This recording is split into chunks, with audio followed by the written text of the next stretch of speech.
So this is just a quick review of some of the things you discussed in grade 10 when you looked at bonding types and types of compounds. Now, in grade 10, when you decided your types of compounds, you looked at whether or not it was a metal with a nonmetal or just two nonmetals. For our purposes and the way we're going to decide this moving forward, we have to look at the types of bonds that are in a compound. And that in of itself is not enough, as we'll discuss a little later on. Now, firstly, the type of bond that forms between two elements is based on their electronegativity difference. The greater the delta En, the more likely it is to be ionic. The lower the delta En, the more likely it is to be pure covalent. So here we can see our range. Okay, and we have three types of bonds that we're going to talk about. We have what we call pure covalent, we have polar covalent, and we have ionic.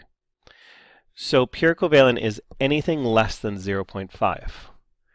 Ionic is anything greater than 1.7. Polar covalent is between 0.5 and 1.7.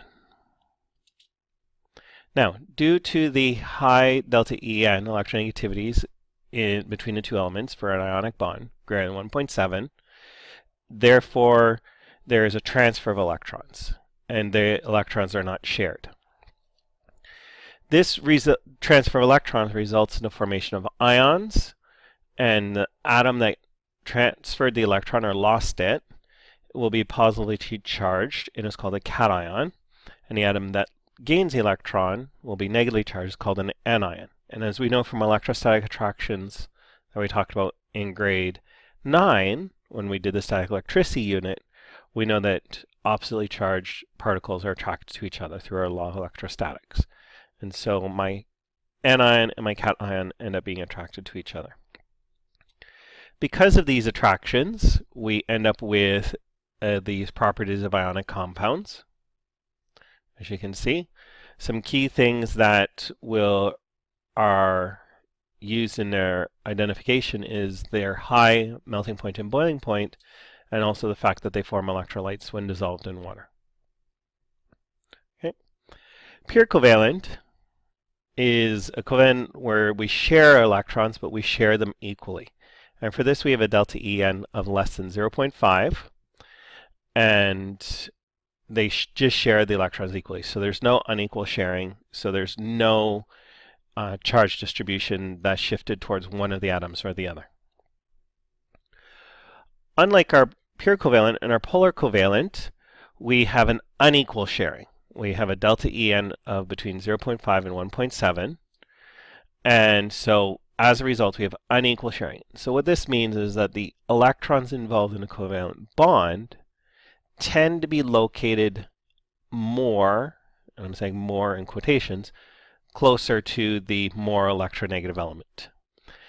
The electrons will be around that more electronegative element a bit more than they would the lower electronegative element. So as a result, this causes the bond to have a slightly negative end and a slightly positive end.